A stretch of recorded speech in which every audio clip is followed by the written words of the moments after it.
Well, of course, that first day of school can be a major milestone for many parents, especially with those kiddos entering kindergarten. Yeah, it's a huge step for many kids as they step into a classroom environment for the first time. There are some other milestones to keep in mind, though, to make sure that your kiddos are keeping up. Joining us on the couch this morning with some tips for parents as you prepare your littles for this transition, we have Sarah Burgon, owner and clinical director of Sunbreak Therapy Services. Good morning. Good morning. Thanks for having me. Glad you're here. Thanks for being here. I think it's probably one of the most exciting of all those first days of school is that transition into kindergarten. But what are some of the ways that families can get their kiddos ready? Because in many cases, these kindergarten programs are starting up next week. Yes. There's a lot of things that parents can do, caregivers can do, and a lot of that is just practicing and going over routines. So morning routines, get into that routine, practice it, and walk to school or drive to school, whatever the family is doing. Familiarizing the child with the school layout. Those are simple things they'll often do in like a meet and greet.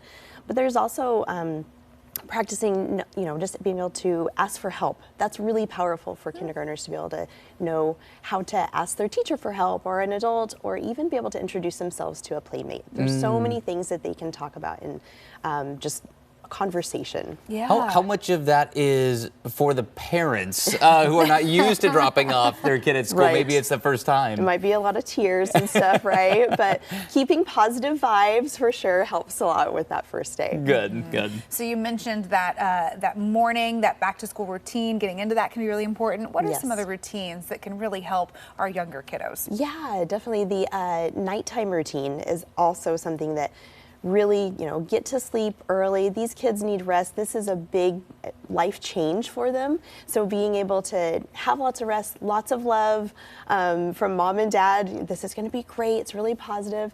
Some of the other routines also is maybe figuring out what the lunchtime routine. Can the kiddos open and close their containers for lunch?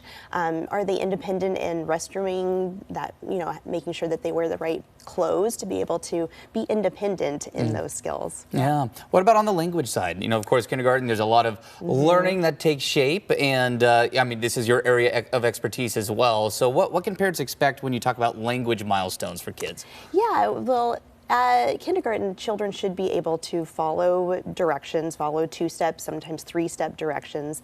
They should be able to express themselves and be understood in a conversation, ask and answer simple WH questions, things like that.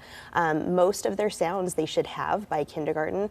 It might be a little bit fuzzy on some of those sounds, but they should be really 90% intelligible from everybody who is talking with them. Okay, it's one of the first times that you get all the kiddos in a classroom together and maybe start to notice, you've got everyone coming in at different, reading and speaking and composition, points. Yes. So how can you check in with your child and check in with the teacher to make sure that your kid's on the right track? Yes, I love that you're asking that, because sometimes parents are pretty general with their questions that they can ask, like, how was your day? Well, get a little bit deeper and, make sure you have good communication with the teacher and the school staff and everything. That's one thing. But being able to ask specific questions like, who did you sit next to at lunch? Or, hey, what did you play on the playground? That's the kind of stuff they're going to talk about. And then you can start maybe getting into, what did you do at circle time? Whatever the lingo is for your kid's classroom, but ask those specific questions. Oh, that makes a lot of sense. Okay, and if somebody's in preschool, if you have a little one in preschool, maybe working toward that big step to kindergarten, what needs to be taking shape during that time frame? Well, first of all, yay for preschool, yay for just being around other kids. We're looking at a lot of kids that are coming out of COVID, and so maybe they were like toddlers. Yeah, so the socialization is important there. Yeah, the first few years of their life has been dramatically altered compared to other kiddos.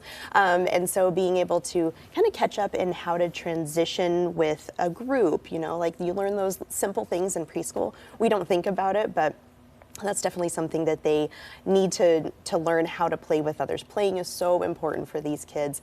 And so being able to play in a group and being around other kids, learning how to wait their turn, all of those things are really important just to be interacting with other kids. Yeah. I think sometimes there's kind of the notion of pre-K and kindergarten just kind of being like practice school, right? Like, oh, it doesn't really count yet. Yeah. But these are really foundational building block years. I mean, how important is getting right in there and being invested in your child's success from these first years of learning? So important. You know, and there's more than just looking at how many shapes they know or how many letters they know. That is very important too, but really looking at how they can interact with the world around them, being able to build those relationships. All of those things are things that they need to be learning during those first few years. So preschool is great. It doesn't have to be super structured preschool. There's many different types of preschool. Homeschool preschool is great, but as long as they're being exposed to other groups of kids, that's where they're going to learn a lot of skills to be able to be successful in kindergarten and beyond. That makes a lot of sense. Well, Sarah, I really appreciate the time. It's an interesting topic to make sure that we bring to the forefront here. A lot of those parents, I know you can power through that first day of school. You'll be able to maybe put some sunglasses on and maybe shed a few tears underneath the sunglasses there on that first day. That's right. All right, Sarah, appreciate the time. Yeah, thank you. Of course. And again, Sarah is also a speech therapist, so you can help your kiddos prepare for kindergarten with her as well. Go to sunbreakclinic.com to learn more.